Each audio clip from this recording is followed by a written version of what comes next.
Hey guys, how's she going? Now I figured I'd make this video and I'd talk a little bit about CLS Punk 2.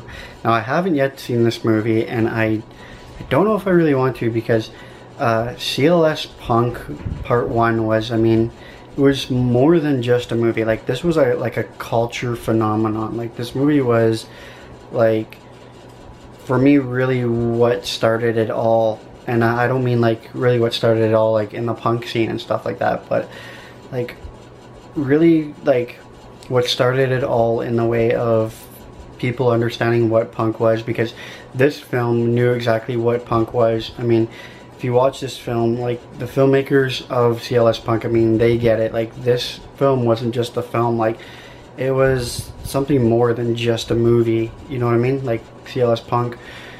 And I heard that they made a CLS Punk 2, and I got really disappointed in the fact that they did CLS Punk 2, because you can't do a part 2 to this movie. I mean, this movie is a standalone movie. I mean, this movie is, I don't know, it really kind of bums me out that they made a part 2 to this movie. And basically, I know I'm kind of going on a rant and stuff like that, as I usually do, but basically what CLS Punk was about these two kids. They grow up in Seattle or something like that. They grow up in, and yeah, might have been Seattle. I think it was Seattle. I can't remember now. But anyway, they grew up in this city, and I mean, they're really the first two punk rockers in this city. I mean, they kind of introduced punk to this city and stuff like that. They grew up in this kind of punk scene and stuff like that, and they just really explain like what punk is to them and what it means, like what it should mean to everybody else and stuff like that. And it's just kind of about them and their adventure through this time. And one of the characters, his name is Heroin Rob, and he kind of has this, they call him Heroin Rob because he was straight.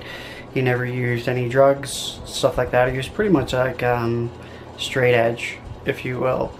But he ended up dying at the end of the movie, and supposedly where the part 2 picks up is all these years later. We found out that Heroin Rob actually had a son. Now his son, of course, his girlfriend was pregnant, but he didn't know about that. He ended up dying of an OD, drug overdose. How ironic, guy never does drugs in his life. One time he does, he dies of an OD. So anyway, he overdoses. His girlfriend gives birth to this baby, and all these years later, they make a movie about him going to this punk show. And what, really makes this movie even less punk rock than it actually is Machine Gun Kelly stars in this movie. Yeah, I know. So that means that the level of punk in this film just went from right here, because it was CLS Punk movie, all the way down to the fucking floor, because of the simple fact that Machine Gun Kelly's in this fucking movie. Come on. Machine Gun Kelly's in this movie. Like, how fucking disappointing is that? Like, as like a punk rock fan, like, that just, fuck you, man. You know what I mean? I'm really disappointed that they made CLS Punk 2. I'm kind of hoping that I'll make a part 2 to this video and just talk about how awesome CLS Punk 2 was. But I just figured I'd do a rant, because you can't make a video on CLS Punk. Okay, so what I'm not going to do is I'm not going to get into a debate on what punk is and what actually punk means. But I'm just saying that CLS Punk 1, watch it for yourself. Let me know what you guys think. It's the true envision of what punk actually is. In fact, I'll let you guys judge for yourself. Here's some photos from CLS Punk 1.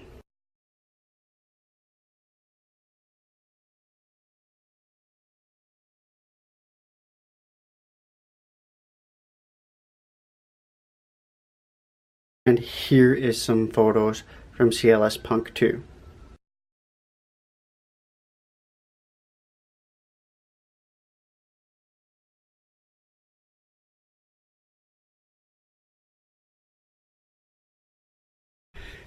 Just by looking at the photos for this video, you could definitely tell that, I mean, you know, CLS Punk was in, like, it was a vision of the time.